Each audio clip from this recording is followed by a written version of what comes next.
कृष्णा, कार्तिक माह के कृष्ण पक्ष की एकादशी तिथि पर रमा एकादशी का व्रत किया जाता है। इस दिन भगवान विष्णु और धन की देवी माँ लक्ष्मी की पूजा का विधान है। धार्मिक मान्यता है कि रमा एकादशी के दिन पूजा और दान करने से धन लाभ के योग बनते हैं और श्री हरि की कृपा प्राप्त होती है। कार्तिक महात्म्य का 17वां अध्याय इस प्रकार है। सूत जी कहने लगे, अब सब व्रतों में उत्तम व्रत और मोक्ष के देने वाले एकादशी व्रत का महात्म्य सुनो। एकादशी तिथि कृष्ण पक्ष की हो या शुक्ल पक्ष की हो, अन्न नहीं खाना चाहिए। जो एकादशी को अन्न खाता है वे पापों का भक्षण करता है। एकादशी का व्रत माता के समान है, उसकी रक्षा करनी चाहिए। दशमी तथा द्वादशी को भी एक समय ही भोजन करना चाहिए।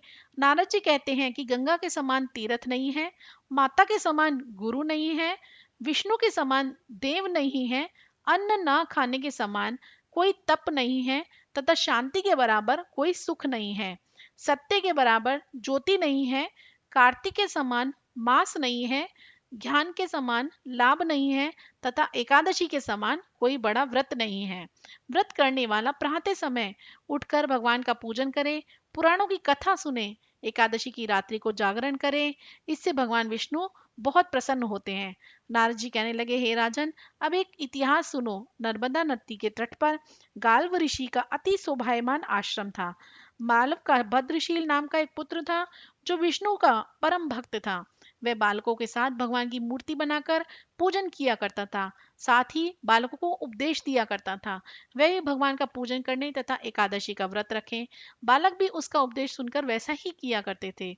अपने पुत्र के चरित्र को देखकर एक समय उसके पिता गाल्व ऋषि ने उससे पूछा, हे भद्रशील, तुम सदैव भगवान विष्णु की पूजा में क्यों लगे रहते हो?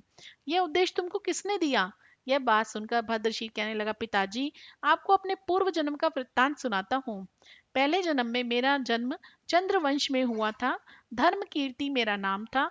दत्तात्रेय जी से मैंने शिक्षा दीक्षा ग्रहण की। मैंने 1000 वर्ष तक राज्य किया। उस काल में मैंने अनेक धर्म तथा पाप के कर्म भी किए, परंतु देव वश में बुरी संगत में पड़ गया और वेद मार्ग छोड़कर पाखंड मार्ग पर चल पड़ा। मेरे इन आचरणों को देखकर प्रजा भी पाप के कर्म करने लगी। इस प्रकार धर्म शास्त्रों के कथनानुसार प्रजा के पाप का छठा भाग मुझको भी मिलने लगा। एक दिन हम शिकार खेलने के लिए वन में गए। सारे दिन भूखे और प्यासे रहे, खाने को कुछ नहीं मिला। घूमते फिरते हम मार्ग भी भूल गए और शाम को नर्मदा नदी के किनारे पहुंचे। उस दिन एकादशी का व्रत होने के कारण वहां पर एकत्रित अनेक वैष्णव भगवान का कीर्तन कर रहे थे। मैं भी भूखा प्यासा रहकर रात भर वहीं पड़ा रहा, मगर प्रातःकाल होते ही भूख प्यास से दुखी हो मेरे प्राण निकल गए। उसी समय यमराज के दूत मुझको पापी समझकर मारते पीटते यमराज के पास ले गए। यमराज ने चित्रगुप्त से मेरे पापों और पुण्यों का लेखा मांगा। तब चित्रगुप्त ने विचार कर कहा, यद्यपि ये बड़ा पापी है, परंतु इसने एकादशी का व्रत किया है, उसी से इसके प्राण निकल गए, इस कारण इसको समस्त पाप क्षय हो गए। यह सुनकर यमराज तत्काल अपने सिंहासन से उठकर खड़ा हो गया और हाथ जोड़कर मुझसे बोले बोले कि क्षमा करना, हमसे भूल हो गई। साथ ही मुझको नमस्कार भी किया। फिर अपने दूतों को धमका कर कहने लगे, जो मनुष्य भगवान के नामों का जाप करता हो उसको कभी हमारे पास मत लाओ।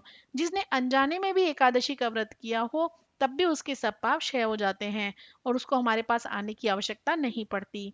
इसके बाद यमराज ने मेरा पूजन किया और फिर मुझे सुंदर विमान में बिठाकर विष्णु लोक को भेज दिया। हजारों वर्ष तक इंद्रलोक तथा विष्णु लोक में रहने के पश्चात अब फिर मैंने यहाँ पर जन्म लिया है। जो कोई इस कथा को पढ़ता अथवा सुनता है उसके सभी पाप नष्ट हो जाते हैं। इस प्रकार कार्तिक महात्म्य का 17वां अध्याय समाप्त हुआ। ओम नमो भगवते वासुदेवाय नमः। ओम नमो भगवते वासुदेवाय नमः। हरे कृष्णा कृष्ण कृष्ण हरे हरे, हरे राम राम राम हरे हरे। जय श्री कृष्ण, जय श्री कृष्ण।